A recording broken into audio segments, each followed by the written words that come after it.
Hello students, आपने previous video में पढ़ा था what is cell and cell is the basic unit of life, है ना।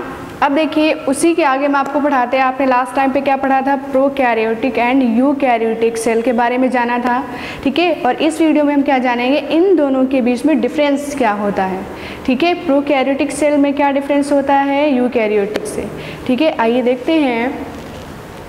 देखिए सबसे पहले जो प्रोकैरियोटिक एंड यूकैरियोटिक का जो सेल होती है ना। प्रोकैरियोटिक जो इससे पहले हमने बताया था, जो प्रोकैरियोटिक सेल होती है वो किस में पाई जाती है? प्रिमिटिव ऑर्गेनिजम्स में, ठीक है। प्रिमिटिव का मतलब ये होता है कि जो पुराने हैं, जो काफ़ी जिनकी उत्पत्ति बहुत पहले या स्टार्टिंग से हुई, ऐसी मानी जाती है कि जब हमारी ओरिजिन हुई थी तो सबसे पहले बैक्टीरिया और एल्गी से हुई थी, ठीक है। तो क्यों? क्योंकि वो एक सेल के बने हुए हैं। एक सेल मतलब यूनिसेलुलर है, सिर्फ एक सेल के बने हुए हैं, ठीक है। आइए देखते हैं कि इन दोनों में प्रोकैरियोटिक एंड यूकैरियोटिक के सेल में क्या क्या डिफरेंस है। ये आपकी प्रोकैरियोटिक सेल है, ब्लू एंड ग्रीन एल्गी का डायग्राम है, और ये आपका प्लांट सेल है जिसमें कि यूकैरियोटिक सेल पाई जाती है। अब इसमें देखेंगे कौन कौन से ऑर्गेनेल्स पाए जाते हैं, कौन कौन से मटेरियल्स पाए जाते हैं और उनका फंक्शन क्या होता है, ठीक है। देखिए सबसे पहले अगर हम बात करें कि प्रोकैरियोटिक में जो साइटोप्लाज्म होता है वो कहाँ पे होता है? पूरी सेल में फैला हुआ होता है। देखिए ये, ठीक है, जो फैला हुआ है ये क्या है? साइटोप्लाज्म। और साइटोप्लाज्म हमारे लिए कितना ज़रूरी है? ये हमारी फिजिकल बेसिक ऑफ लाइफ है, ठीक है। इसी पे हमारा जो शारीरिक क्रियाएं हैं उसी पे बेस्ड है।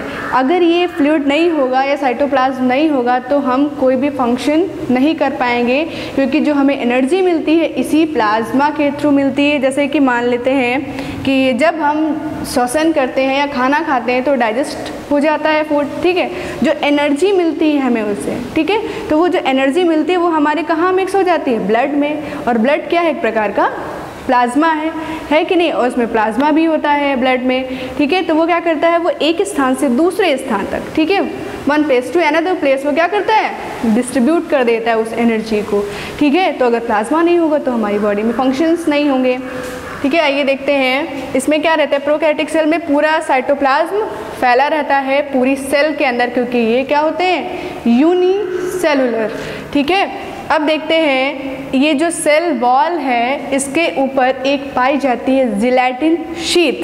किस लिए पाई जाती है? ब्लू एंड ग्रीन एल्गी में किस लिए पाई जाती है? जैसे पानी में रहते हैं, है ना, तो पानी में परासरण और विसरण की क्रिया होती है। अगर जिलेटिन शीट नहीं होगी तो इनके अंदर क्या होगा?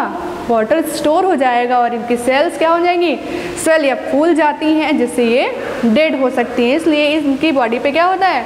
जिलेटिन शीट नामक एक आवरण होता है जो कि इनकी रक्षा करता है विसरण और परासरण की क्रिया में, जिससे कि ज़्यादा से ज़्यादा पानी ना भर जाए। क्यों? क्योंकि ब्लू एंड ग्रीन एल्गी जो होती है वो नम स्थानों पर रहती है या तो पानी में, ठीक है।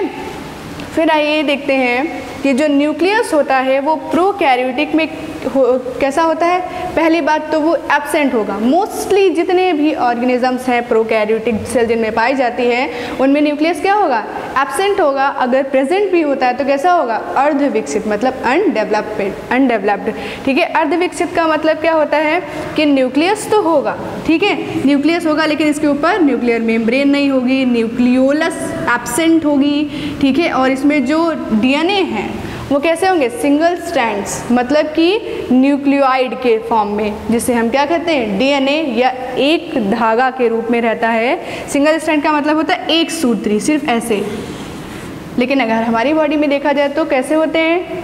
द्विसूत्री, मतलब डबल स्टैंडर्ड होते हैं, ठीक है।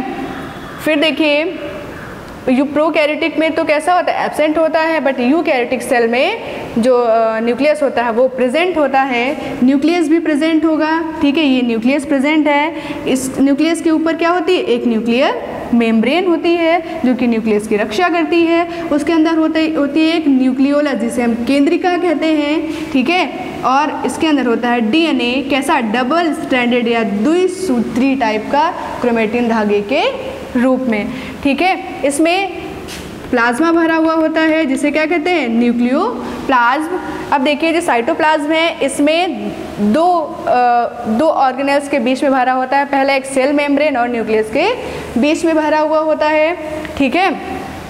फिर आइए देखते हैं डीएनए, इसमें कैसा होता है प्रोकैरियोटिक में single strand and histone protein is absent in prokaryotic cells but in eukaryotic cell histone protein is present. Okay, देखिए जो हिस्टोन प्रोटीन होती है वो क्या करती है, हिस्टोन प्रोटीन है, इसी के ऊपर क्या होते हैं हमारे डीएनए सर्कुलर शेप्ड में लगे रहते हैं। ठीक है, जैसे ये हिस्टोन प्रोटीन हो गई, अब इसी के ऊपर ऐसे सर्कुलर शेप्ड में डीएनए क्या करते हैं, इसके ऊपर लगे रहते हैं। ठीक है, लेकिन इसमें तो हिस्टोन प्रोटीन जो प्रेजेंट होती है यूकैरियोटिक सेल में, बट प्रोकैरियोटिक सेल में हिस्टोन प्रोटीन एब्सेंट होती है। क्यों? क्योंकि इसमें कैसा होता है, ट्रू न्यूक्लियस नहीं पाया जाता है।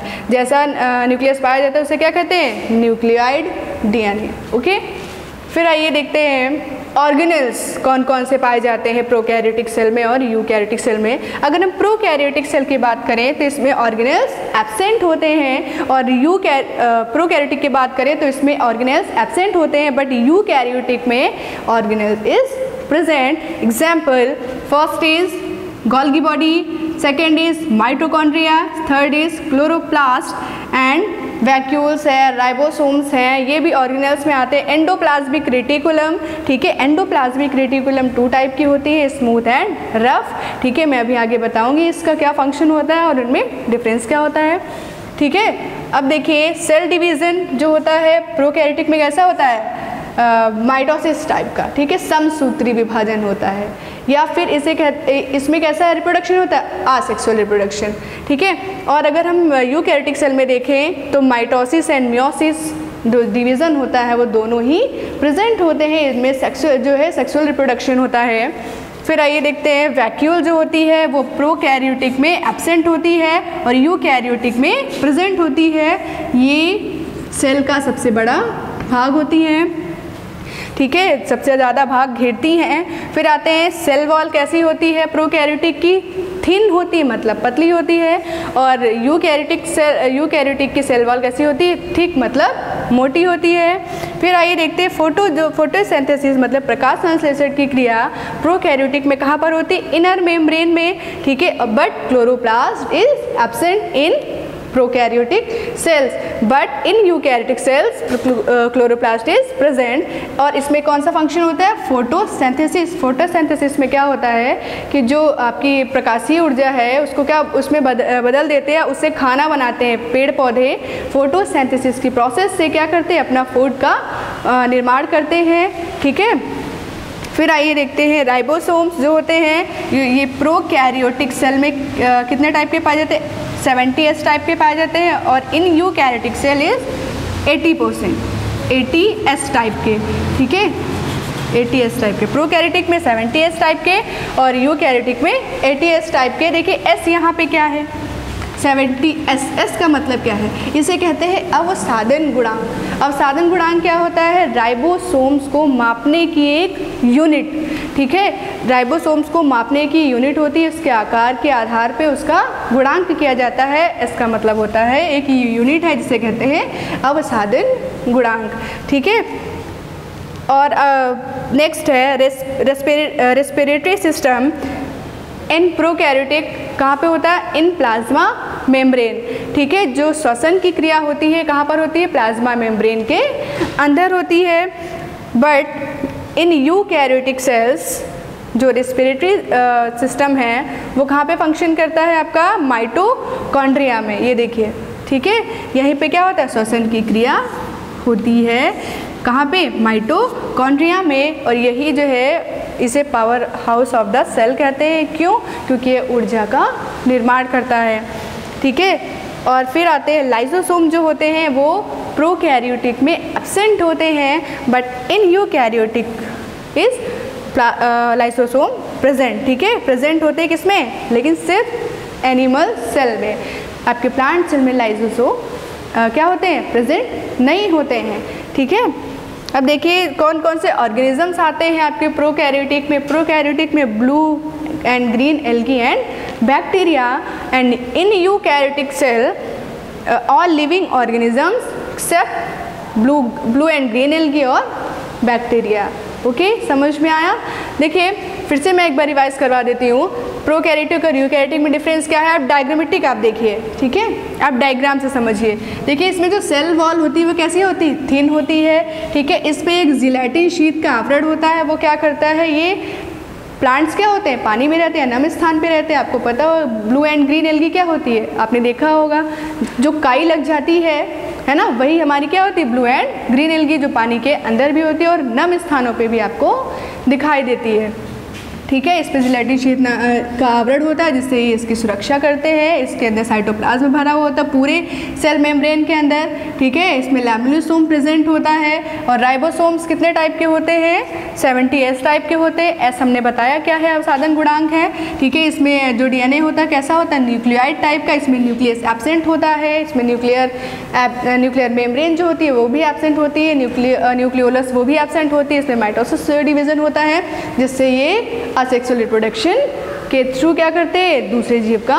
निर्माण करते हैं, ठीक है। बट अगर यूकैरियोटिक सेल में देखा जाए, इन प्लांट सेल क्या होता है, 3 मेम्ब्रेन होती है। पहली कौन सी होती है, सेल मेम्ब्रेन जिसे प्लाज्मा मेम्ब्रेन भी कहते हैं, and second is middle membrane and third is inner membrane, ठीक है। देन इसके अंदर क्या होता है, साइटोप्लाज्म, जो कि साइटोप्लाज्म और न्यूक्लियस के बीच में भरा हुआ होता है, ठीक है। इसमें गोल्गी बॉडी प्रेजेंट होती है और जो कि क्या करती है, जो प्रोटीन का फॉर्मेशन होता है, निर्माण होता है, वो एक स्थान से दूसरे स्थान को या दूसरी ऑर्गेनेल्स को क्या करते हैं, डिस्ट्रीब्यूट कर देते हैं, ठीक है। अब आते हैं जो वैक्यूल्स होती है जिसे कहते हैं राजधानियाँ, ये क्या करती है, फूड को स्टोर करती हैं, ठीक है। नेक्स्ट आते हैं न्यूक्लियस पे। न्यूक्लियस क्या है, इसमें प्रेजेंट रहता है और किस टाइप का होता है, वेल डेवलप्ड। कैसा होता है, वेल डेवलप्ड होता है। उसमें क्या क्या चीज़ें प्रेजेंट होगी, इससे पहले भी हमने बताया है कई बार, न्यूक्लियस में प्रेजेंट होगा न्यूक्लियर मेम्ब्रेन जो कि न्यूक्लियस की रक्षा करता है, ठीक है। न्यूक्लियस में क्या होगा, न्यूक्लियर मेम्ब्रेन होती है जो कि इसकी रक्षा करती है, सेल डिवीजन में पार्टिसिपेट करती है। यानी न्यूक्लियस है, इसके अंदर एक न्यूक्लियोलस होती है, ये भी सेल डिवीजन में पार्टिसिपेट करती है, या सेल डिवीजन के टाइम पे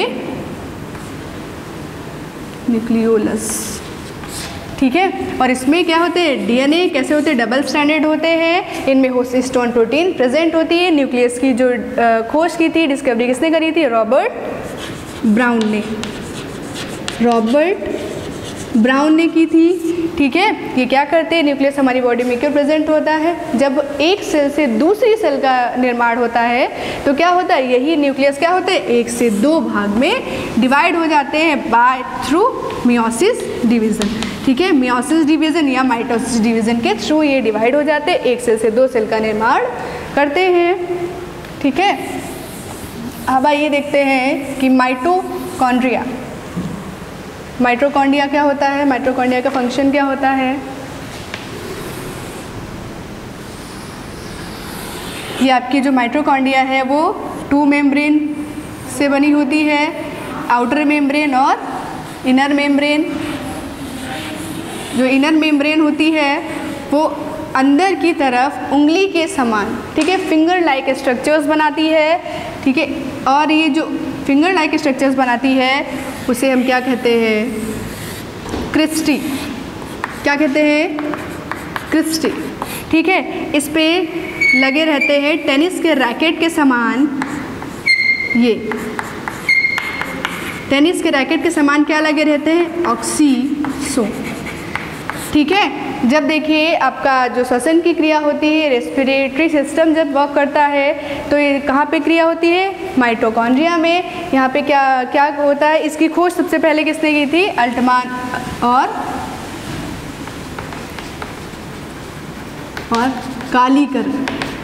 कालीकर ने मिलके की थी और इसका नाम दिया था सी बेंडा ने, इसका नाम दिया था सी बेंडा ने। इन्होंने बताया कि 2 मेम्ब्रेन्स की बनी होती है, पहली आउटर मेम्ब्रेन और ये इनर मेम्ब्रेन है, ठीक है। इनके बीच फ्लूइड भरा होता है, ठीक है, जिसे प्लाज्मा कहते हैं। अब देखिए जो इनर मेम्ब्रेन है वो फिंगर लाइक स्ट्रक्चर्स बनाती है और इस स्ट्रक्चर को क्या कहते हैं, क्रिस्टी, ठीक है। और इन क्रिस्टी पे ये क्या लगे होते हैं, आपके ऑक्सीसोम लगे हुए होते हैं और ये क्या करते हैं, जब आपकी श्वसन की क्रिया होती है ठीक है।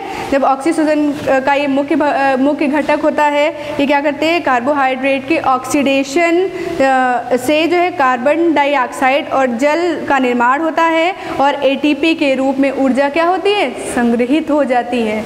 ठीक है, तभी क्या करते हैं, एटीपी का निर्माण करते हैं। एटीपी क्या है, एक ऊर्जा। ठीक है, इसलिए इसे क्या कहते हैं, powerhouse of the cell. जब ये एटीपी का निर्माण कर लेते हैं तो बाकी जितने भी सेल ऑर्गेनेल्स हैं उनको ये ऊर्जा देते रहते हैं और हर ऑर्गेनेल्स का अपना स्पेसिफिक फंक्शन होता है। ठीक है, और स्पेसिफिक मॉर्फोलॉजी मतलब कि स्ट्रक्चर होता है। ठीक है, फिर आइए देखते हैं, ये तो था माइटोकॉन्ड्रिया। ठीक है, ये क्या करता है, एटीपी का निर्माण करता है। ऑक्सीडेशन की प्रोसेस होती है जब हम श्वसन करते हैं। ठीक है, और एटीपी के रूप में ऊर्जा संग्रहित करता है और जितनी भी ऊर्जा मिलती है इसे ये सारे सेल ऑर्गेनेल्स को दे देता है। अब आइए देखते हैं एंडोप्लाज्मिक रेटिकुलम। ये आपकी एंडोप्लाज्मिक रेटिकुलम जो होती हैं वो न्यूक्लियस के ऊपर लगी रहती हैं, बेलनाकार आकार की। ठीक है, इन पे क्या लगे रहते हैं, आपके राइबोसोम्स। राइबोसोम्स ये 2 टाइप की होती हैं। पहली होती है एंडोप्लाज्मिक रेटिकुलम, ये 2 टाइप की होती है। पहली तो smooth endoplasmic reticulum and second is rough.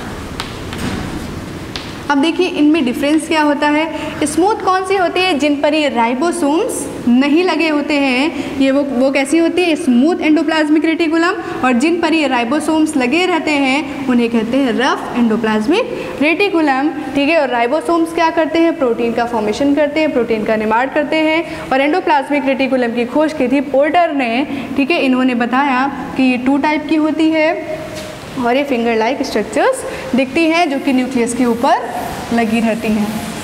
Okay, फिर आते हैं गोल्गी बॉडी।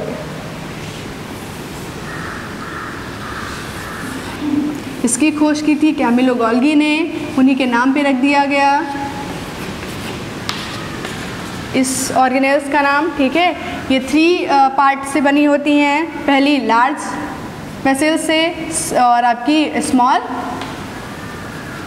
वेसल्स। ठीक है, लार्ज, स्मॉल और मिडिल या फिर कॉमन। ठीक है, उससे बनी रहती है 3 फॉर्म में। इसकी खोज की थी कैमिलो गोल्गी ने। क्या करती है, प्रोटीन को डिस्ट्रीब्यूट कर देती हैं कहाँ पे, हमारे जितने भी सेल ऑर्गेनेल्स हैं। फिर आते हैं आपका क्लोरोप्लास्ट। क्लोरोप्लास्ट क्या होता है, ये भी 2 मेम्ब्रेन का बना हुआ होता है। और क्लोरोप्लास्ट जो है आपका किसमें काम आता है, प्रकाश संश्लेषण की जो क्रिया होती है प्लांट्स में, ये उनमें भोजन का निर्माण करते हैं। ठीक है, और क्लोरोप्लास्ट की खोज की थी शिम्पर और हेकल ने मिलकर। ठीक है, शिम्पर और हेकल ने इन्होंने बताया कि 2 मेम्ब्रेनस टाइप की होती है, मतलब 2 झिल्लियों की बनी होती हैं। पहली आउटर मेम्ब्रेन, दूसरी इनर मेम्ब्रेन। ठीक है, इनमें एक संरचना होती है जिसे हम क्या कहते हैं, थाइलेकॉइड। क्या कहते हैं, थाइलेकॉइड। और बहुत सारी थाइलेकॉइड मिलकर क्या बनाती हैं, ग्रेनम। ग्रेनम। ठीक है, और बहुत सारी ग्रेनम मिलकर क्या बनाती हैं, ग्रेना। यहीं पे आपकी फोटोसिंथेसिस की प्रोसेस होती है, लाइट और dark.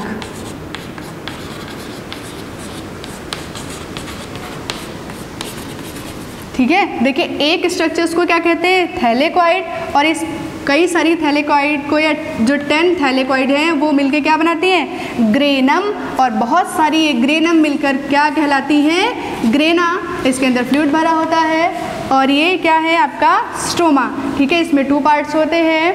Okay, thank you class.